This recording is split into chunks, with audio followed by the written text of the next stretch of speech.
The Legend of Singaraja. This story is taken in the past. Then this story also tells the journey of a young man who is quite powerful because his story is quite legendary for many Balinese people, especially in Buleleng district, who believe in this story, whether it be a folk tale or fairy tale. Then how the story? Watch the video until it ends. Sri Sugening was the king of Klungkung Kingdom Bali. He had a lot of wives. His last wife was Nilopasa. She was the most beautiful wife, and that made the other wives were jealous. They often told bad things to the king. Sadly, the king was influenced and he finally asked Nilopasa to leave the palace. I'm sorry, Nilopasa. I have to get you out of this place. Which you hear, many of my wife doesn't like you. Forgive me. After hearing the king's word, Nilopasa was very sad. But she had no other choice. She became very sad when she knew that she was pregnant. Nilopasa arrived at a village. An old man felt very sorry with her condition. His name was Dilantik Bogol. He was a holy man and had supernatural power. He married Nilopasa, and when the baby was born, Dilantik Bogol named him I Gusti Gede. He loved I Gusti Gede just like his own son. I Gusti Gede grew as a strong man. He also mastered a lot of skills such as martial art and supernatural power. His stepfather taught him the skill. One day, his stepfather asked him to go to a jungle in Denhill. It was the place Nilopasa was born.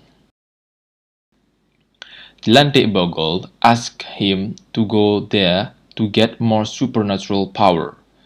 Before he left, his stepfather gave him two weapons, a spear and a kris. It's a traditional wavy double-blade dagger. What is this, father? Spear and kris, my son. This is a traditional double-edged dagger. Then, what is the function of this weapon? You will see it later. I Gusti Gede did it. He went to the Den Hill and meditated. While he was meditating, a spirit of the jungle came to him. The spirit spoke to him. You will be a great king. Go to Panumbang Beach. Help the people there. I Gusti Gede continued his journey. When he arrived at Panombangan Beach, there was an incident. There was a ship from Bugis sinking at the beach. The people had tried to help, but they did not succeed.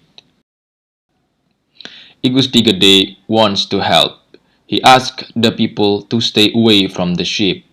He prayed and took out his weapon.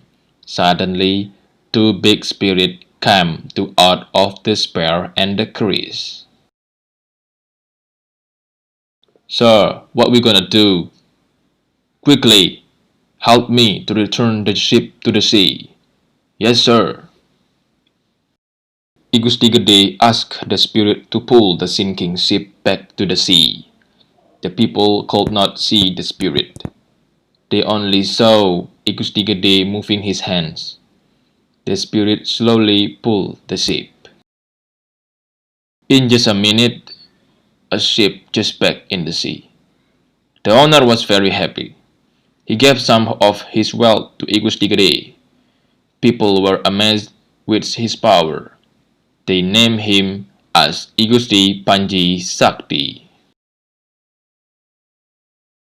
Thank you, I Gusti Panji Sakti. and in keeping my promise, I will give some of my wealth to you. Well, if that is your promise, I will accept it. I Gusti Panji Sakti went back to the Den Hill. He started to build a village. People came one by one. I Gusti Panji Sakti protect them from bad people. Slowly, the village became a kingdom.